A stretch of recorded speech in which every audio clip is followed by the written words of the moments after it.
Assalamu alaikum. Hello, welcome back to our channel. We are the Muslim Family Adventurers. If you're new to our channel, please press the subscribe button and join our family. We'd love to have you here.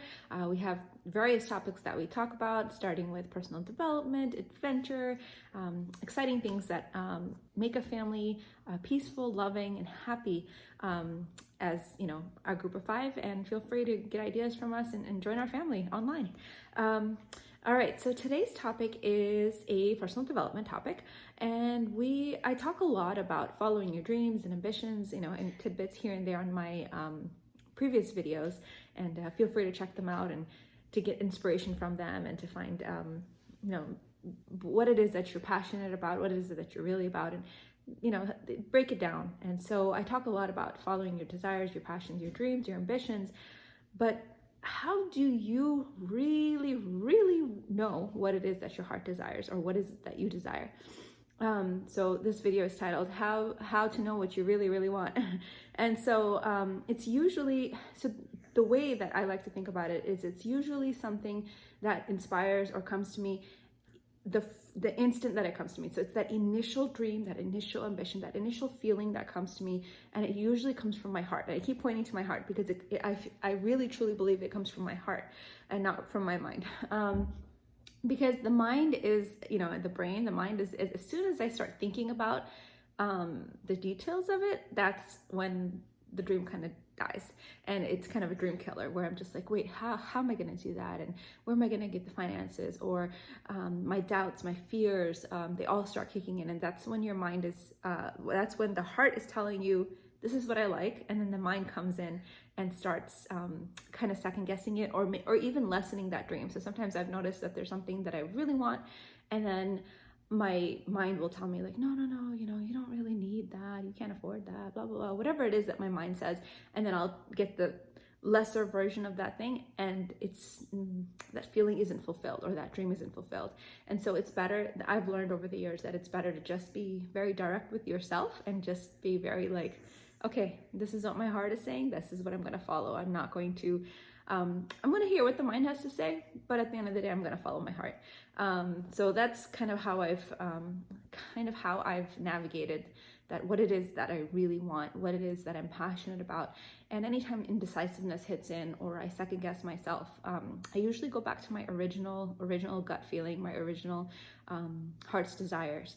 And the reason that I've kind of established that is why I do that is because I've realized that as human beings, we have 2 parts to us. We have our physical body, and we have our soul and our spirit, which we know in Islam that, from the beginning of creation, when God created us, he aligned all the spirits and all the souls, and he asked who is God and all that. So we know all of those things, that our spirit is from the beginning of when we were created, and our spirit is what's going to enter paradise or hellfire.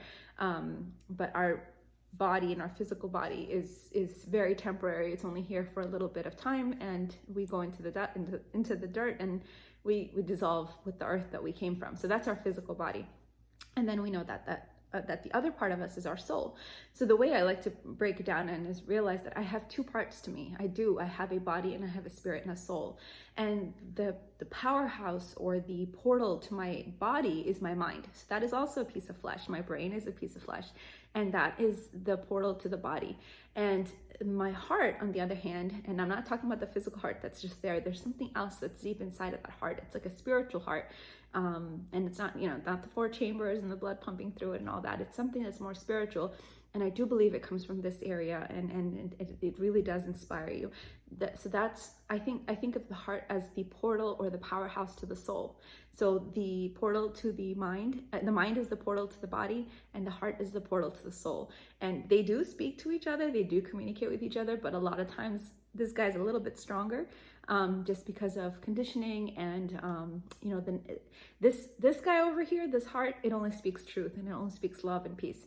This guy over here is where the doubts, fears, any negativity comes from, and that's where I have to realize who's in charge, and put that part of me forward. So the way my mind thinks, the mind thinks in pros and cons. It thinks about where it can apply logic, and it thinks of the world as problems and solutions, which that's how the mind has been trained. I mean, I'm not sure if everyone thinks this way, but the mind has been trained to look at things as problems and solutions and thinking in logic. But that the way I look at it is it's serving the body. It can only go so far, and then you feel like, you feel an emptiness. And so the heart, on the other hand, is what feels. The heart is where your passions, your truth, the true you lies within. It's within that soul, in the heart, in your spirit. So kind of distinguish that. And that's why if you notice in Islam, in our religion, it always focuses on the heart. So when you hear examples and parables and metaphors, and of the example of the black dot that's on the heart and the white dots that are on the heart, the Quran was, the holy book for Muslims, the Quran was revealed on, Allah says it was revealed in the Prophet's heart. So not in the Prophet's head, not in his brain, but in his heart. And that's how he internalized it, and he became a walking Quran. It's because, and if you want to embody anything, you have to let it come into your heart. And that's how you are, then your beliefs, your feelings, follow through into action, and then it embodies you completely. Because if you're just going to be on autopilot and tell your mind to do something, you're not going to embody it. You're just going to, carry out the actions, but with no spirit, or with no love or passion. So even when we make dua, and even when we're praying, we're told to be relaxed. We're told to use our heart, and tap into our heart to see what it is that we desire, what it is that we want to pray for, what it is that we want to protect, we want God's protection for, what it is that we want to grow in. And so to have faith in something, to have faith in a religion, or whatever it is you have faith in, to have faith, it's a job for the soul. And that's why a lot of times people want to rationalize, is there really a God and all that? And that's your mind talking. That's not your heart talking. Your heart is another part of you that needs to be alive and cultivated. And religion, or spirituality, it does that. It does that. And that's what it's for. It's not just about the laws like we talked about before. You need the spirituality to cultivate the heart. So like the mind usually believes in the tangibles, and the heart usually believes in the intangibles. And so you need both sides to be able to function in this world, but also be connected into what your higher purpose is and what your higher goal is. So even when we make, in Islam, when we have a decision to make, and when we want to do something, we usually go to a dua or a prayer called Istahara. So Istahara is a prayer or a dua where we are relying not on the mind, but on the heart, and literally handing our affairs to God and saying, God, just guide us. And so it's usually a feeling. It's not, you can put your decision, pros and cons, on a piece of paper and still not get that inspiration of which direction should I go. And usually this dua or this prayer of Istihara, it really seals the fate. It really gives you this inclination, this gut feeling, this passion about, it'll guide you to what you and excite you onto the right direction of what you should choose. And so it comes from within, because this connection and this realization that there's a connection between, in my heart and my soul, to God, and his inspiration will guide me. So learn to practice throughout the day, and our prayers are there for that, but also just practice being silent, being reflective, bring in a pondering state where you're sitting and listening to your heart, and removing all the fears and the doubts and all the negativity, because all the negativity and all the toxicity that is our mind. All the anxiety is our mind.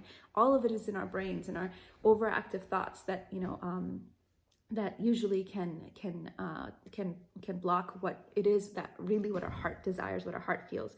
So listen to your heart. It's usually your first instinct, your first initial goal when the heart speaks before the mind comes to stop your thoughts. So usually it's the mind coming to stop what it is that your heart is saying.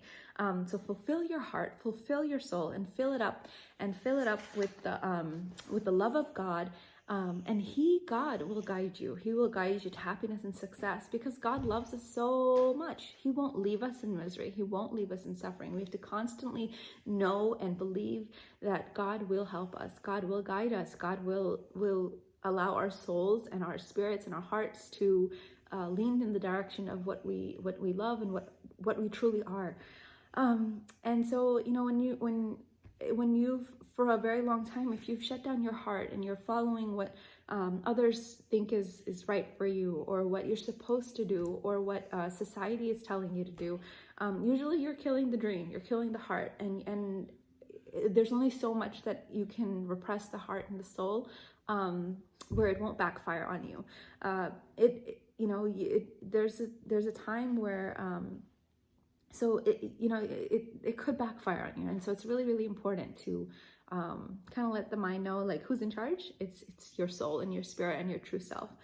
So if you want to be successful in life, zone in on someone, an example of someone who you feel is spiritually enlightened, someone who is aligning with your values. Be inspired by them. Keep company. This is really, really important, to keep company of other people who are woke, and other people who are spiritually aligned with the direction that you want to go, whether that's positivity, whether that's setting higher goals for yourself, whether that's growth. You need to be in an environment that motivates you and inspires you towards growth and towards inspiration. So keep shining, keep moving forward, keep following your heart and your soul. Think of it as hopping from a lily pad to another lily pad to the next. It's your heart will tell you what it's divinely attracted towards. And then, choose what your heart is saying. Choose that first instinct. Many times my kids, I'll give you an example. My son, we went to an amusement park, and he wanted to ride his first roller coaster. His initial reaction was, I want that roller coaster. And it was very strong, and it was very much like, that's the one I want. But then what ended up happening is, the more are you sure? The more the outside forces asked him, are you sure? That looks scary, this, that, and the more the outside forces and the more he saw other examples, he was second guessing himself, because that's his mind coming in and saying, oh no, I don't think you should do that. The outside forces. Then, he was like, I don't know which one to do, Mom. Which roller coaster should I choose? And I thought about it, and I was like, choose the one that you were first attracted to, the thing that really spoke to your heart and your soul. Which one is it? And he's like, it was that first one. And I was like, okay, go with it. Just stick with your guts. Stop the indecisiveness and stick with your guts. If that's what you really desire, go for it.